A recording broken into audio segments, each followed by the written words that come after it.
This is a follow-up video to the Facebook post that we put out.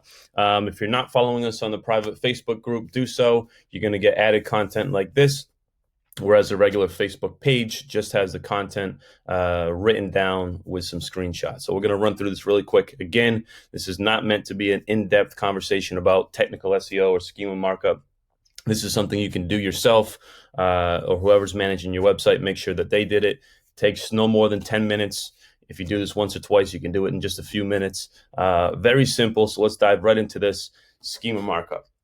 So again, I'm not going to go into detail, but basically it's a snippet of code that tells Google what your content is, what you're about, and you should know it's ranked in the top 10 SEO factors of Google's new ranking algorithm. It falls under technical SEO. I'm sure you've heard of terms like on-site SEO, off-site SEO with backlinks and things like that. Technical SEO is this, and schema markup falls out under that umbrella. So let's jump in here. Again, this should take no more than a few minutes. If you can read, you can do this. You don't need to be technically advanced. If you don't have a WordPress website, which most of you do, you can still do it very simply, but for the sake of this video and the majority of our customers, we're going to be talking about a WordPress website here. So we're going to go to this link under technicalseo.com, which I have here. And we're assuming you're an automotive business. We're going to click local business, right?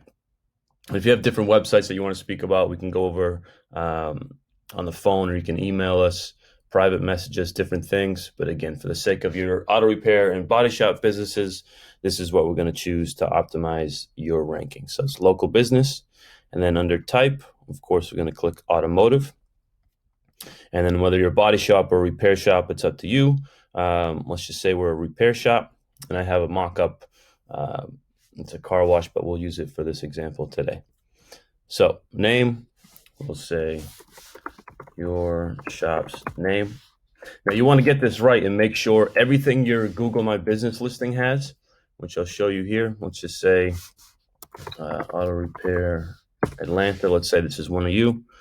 Anything your Google My Business listing here lists, the way it's spelled out, the hours, everything, even if it's a parenthesis or no parenthesis around the phone number, it's very important that you copy it from what Google lists your site as, and we're going to take it from there. So we can even use this as an example, Eurofed Automotive. And you see how it says RD?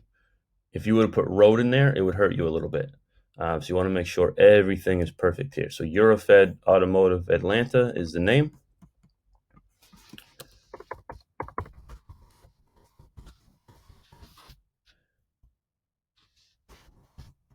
You're going to type your domain here,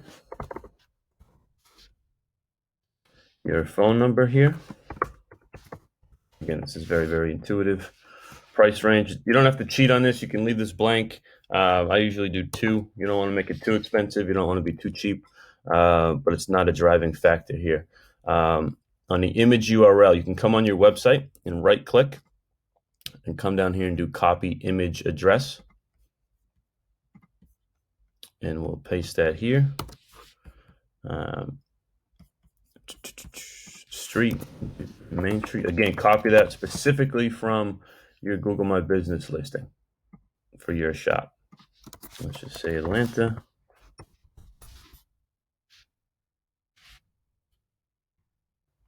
So you can see everything's very, very simple here. Now, once you put all this in, you can just hit this button here, and it's going to automatically fill in that Latin long, okay? For the sake of this video, I'm not going to do ad opening hours, but you can come in here, days of the week, and select that. Again, it's very important. Whatever your Google My Business listing says here, you want to make sure everything's correct. If it's not correct in the Google My Business, you can suggest an edit, but you want to make sure everything matches and everything's correct, obviously. So for the sake of this video, I'm just going to click open 24/7. And if you have Facebook profiles, you can also copy the links here. So it'll be facebook.com/your page name, and then you can add more as you go here, depending on your business. Twitter.com/your name, whatever. So that's it, you're done. Now you can see in the right hand, it maps up the schema markup for you. All you need to do, come here, click the copy button, the big blue button. Now we're going to implement it. So that took what, just a couple of minutes. We're going to log into your WordPress dashboard. You should have access to this.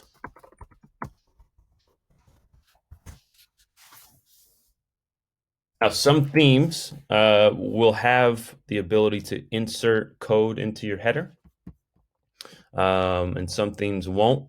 If you don't know, you can just come over here to plugins like I have in the instructions, add new, and we're going to search for insert headers and footers. It should pop up automatically. We're going to install it, and then make sure you activate it. And then you come here under settings, insert headers and footers, and you can see header, body, and footer. So in the body, you would put things like your Google Analytics code or something like that. If you have chat widgets, those type of codes would go in the footer. For this schema markup, we want to put it right in the header. So Control V or right click and paste it, and then click save. And that's it, you're done. So again, follow these instructions, visit these free tools, nothing paid for. No need to spend a few $100 or a few $1,000s on paying somebody, some SEO expert to do this. This is something that you can do yourself in a very short amount of time. You just want to make sure you take the time to do it right, make sure all this information is correct, and then verify it in your WordPress dashboard. Again, if you have a Wix site or a GoDaddy site, although we don't recommend it for many different reasons, it is still possible to do it. Just shoot us a message and we'll send you specific instructions on your site on how to implement it. Thanks, guys.